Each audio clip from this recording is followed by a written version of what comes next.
देश का सबसे बड़ा एक असूल है, जो एक प्रिंसिपल है, जो कॉन्स्टिट्यूशन में लिखा गया है कि आप जो है विपक्ष को जो है इस तरीके से कमजोर नहीं कर सकते हैं। डेमोक्रेसी का आपने जनाजा निकाला है। जो आपके खिलाफ सवाल करता है उसको आप जेल के अंदर डालते हैं, उसके खिलाफ बंदे लगा देते हैं। रुको जरा, सब्र करो। प्रतीक जी 2 मई को जब आदरणीय दीदी जीती थी चुनाव लोकतांत्रिक तरीके से, तो क्या जनाजा निकला था? मैं दीदी की जीत को जनाजा नहीं मानता। तो अगर लोकतंत्र कायम नहीं है तो हमारी दीदी, जिनकी मैं बहुत इज्जत करता हूं, वो कैसे जीती इस लोकतंत्र में? और कैसे दिल्ली के मुख्यमंत्री जीत गए? और कैसे पंजाब में जहां पे तू मैं हो रही है, तकरार हो रही है कैप्टन और वाइस कैप्टन में, वो कैसे चल रही है? दूसरी बात, संविधान और संवैधानिक अधिकारों की बात की तौसीफ भाई ने, तो मैं आपके बिल्कुल साथ हूं। पहले लागू करवा दीजिए बंगाल में संविधान। वहां पे तो कैसा नंगा नाच हिंसा का हो रहा है, एनएचआरसी और सुप्रीम कोर्ट ने और हाई कोर्ट कलकत्ता ने बता दिया है। तेरा बाप उन्हें ये भी तो याद रखना चाहिए कि जब दूसरे मुल्क पेगासस के ऊपर में इन्वेस्टिगेशन करवा रहे हैं तो भारत क्यों पीछे रहे? यानी कि भारत सरकार को मालूम है कि पेगासस में क्या हुआ है, उन्होंने कहां क्या कानून का उल्लंघन किया है। देखिए, राइट टू प्राइवेसी कोई एक वन बाय वन पहला सवाल जो पूछा है तौसीफ ने, उसका जवाब दीजिए। मैं आप ही रहेंगे तौसीफ भाई, आप ही रहेंगे तौसीफ भाई, आप ही स्क्रीन पर हैं। बिल्कुल, ऑफकोर्स तौसीफ भाई आप ही स्क्रीन पर हैं। दूसरा सवाल आप रखिए, पहले मेरी बात कंप्लीट करने दीजिए। अच्छा जी दीजिए पुनः वाला।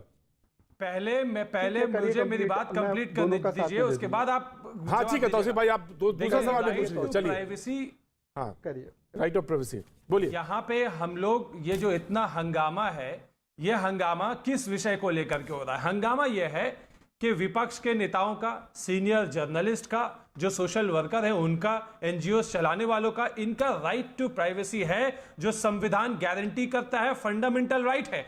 इसका उल्लंघन आप नहीं कर सकते। अगर कोई एक टेररिस्ट के लिए एक हथियार के तौर पे जासूसी को इस्तेमाल किया जाता है, उसी हथियार को आप इन लोगों के खिलाफ इस्तेमाल कर रहे हैं। अगर अच्छे भले इंसान की सारी प्राइवेट बातें आपके पास मालूम है तो आप उनको ऊपर में दबाव बना सकते हैं, उनको फंसा सकते हैं, उनके खिलाफ रेड करवा सकते हैं, उनके ऊपर केस करवा सकते हैं। ये मिसयूज है। राइट, तौसीफ रहेंगे सामने, तौसीफ रहेंगे सामने, तौसीफ सामने रहेंगे। तौसीफ के दोनों सवालों का जवाब में दबाव डालना चाहते हैं। राइट तौसीफ डिबेट में दोनों सवालों का जवाब आना चाहिए। सीनियर जर्नलिस्ट को उनके जो सवालों का जवाब ले लो। तौसीफ के सवाल का जवाब नहीं रखती, उनका मुंह बंद करवाना चाहते हैं आप। राइट तौसीफ डिबेट है। आप विपक्ष को और सरकार से सहमति नहीं रखने वाले लोगों को ये भाषण नहीं है। ये प्रतीक जी, आप जब मौका देंगे तब मैं बोलूंगा। बोलिए प्रतीक जी, जवाब दो दोनों सवालों का। हाँ, दोनों सवालों का। उन्होंने कहा कि फ्रांस में इंक्वायरी, फ्रांस में इंक्वायरी शुरू हो चुकी है। बिल्कुल सही बात है। फ्रांस में एक, जिसे हम कहते हैं, वहां पे जो प्रोब है, प्रोसिक्यूटर्स प्रोब, वो शुरू हुई है। वो क्यों शुरू हुई है? क्योंकि मीडिया पार्ट, जो इस ऑर्गेनाइजेशन जिसने इसको छापा था, उनके भी पत्रकारों के नाम तथाकथित रूप से आगे आए थे, तो उन्होंने जाकर शिकायत की है। तो यहाँ के कोई भी मीडिया ऑर्गेनाइजेशन या राहुल जी खुद जाकर क्यों नहीं करते शिकायत? पहली बात। दूसरी बात, संविधान और संवैधानिक अधिकारों की बात की तौसीफ भाई ने, तो मैं आपके बिल्कुल साथ हूं। पहले लागू करवा दीजिए बंगाल में संविधान। वहां पे तो कैसा नंगा नाच हिंसा का हो रहा है, एनएचआरसी और सुप्रीम कोर्ट ने और हाई कोर्ट कलकत्ता ने बता दिया है। तेरा बाप पर बहरहाल मैं उस पर नहीं जाना चाहता। मैं चाहता हूं तौसीफ जी एक और बात करें। तौसीफ जी ने एक सेकंड, मैं बीच में नहीं बोला। तौसीफ जी, मुझे बीच में मत टोकिए। आप मेरी एक सवाल का जवाब दीजिए। 2 बातें मैं आपको बताना चाहता हूं। छत्तीसगढ़ का मैं आपको एक रिपोर्ट दिखा रहा हूं। ये छत्तीसगढ़ को सुप्रीम कोर्ट ने कहा है स्टॉप इलीगल फोन टैपिंग।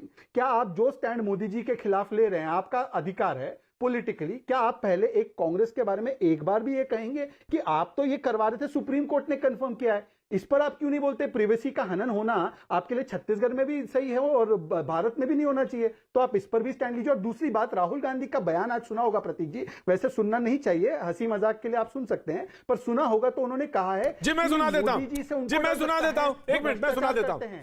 जी मैं सुना देता हूं। वो बयान सामने लाया जाए, वो बयान सामने आए। जी, राहुल गांधी ने जो दूसरी बात कही, जो जिसका इशारा कर रहे हैं, वो सिंपल सी बात है। इंडियन पॉलिटिक्स को आप समझना चाहते हैं, अगर आप भ्रष्ट हैं, अगर आप चोर हैं, आपको डर लगेगा। मोदी से आप डरोगे, अगर आप भ्रष्ट नहीं हो, अगर आप चोर नहीं हो, मोदी से आपको बिल्कुल डर नहीं लगता, हंसी आती है, सिंपल सी बात है जी। ये बात है। अब जब आप चोर हैं या आपने कोई चोरी की है तो आपको डर लगेगा, जब आपने चोरी नहीं की है तो आपको डर नहीं लगेगा। तो तौसीफ भाई इसमें ये तो बात सही है। 5 सेकंड जी, राइट शहजाद, ये बात से मैं एग्री करता हूं राहुल गांधी की, मैं राहुल गांधी की इस बात से पूरी तरह से सहमत हूं। क्या सलमान निजामी सहमत है इस बात से? सलमान निजामी शहजाद भाई जो है थोड़ा इमोशनल हो जाते हैं, क्या पता ये इस वक्त किस मूड में है। लेकिन मैं आपको साफ कर दूं, मैंने पहले भी आपको बोला था कि देश के प्रधानमंत्री जो है देश को चलाते हैं। मैं अपने वतन के लिए इमोशनल होता हूं, आप परिवार के लिए होते हैं, मैं वतन के लिए होता हूं। मेरी बात, आप वो अच्छी बात है, वतन के लिए इमोशनल हूं, ठीक है, अच्छी बात है, सभी इमोशनल होते हैं अपने वतन के लिए। दूसरी बात यह है कि देश के भारत मेरा वतन है, कोई एक प्रदेश नहीं। मैंने आपके बीच में मत बोला, आप क्यों बीच में बोल रहे हैं? भारत मेरी माँ है। मैं आपको डिफाइन कर रहा हूं, वतन मतलब क्या? वतन मतलब कौम नहीं, वतन मतलब प्रदेश नहीं, वतन मतलब भारत, अखंड भारत। वो मालूम है, मैं जर्नलिज्म स्टूडेंट रहा हूं, मुझे आप सिखाइए मत। दूसरी बात यह है कि देश के गृह मंत्री जो है, याद आ जाते हैं। अरे सुनिए ना, आप छोड़िए, आप जिस पे टॉपिक पे बात कर रहे हैं उसका जवाब सुनिए ना।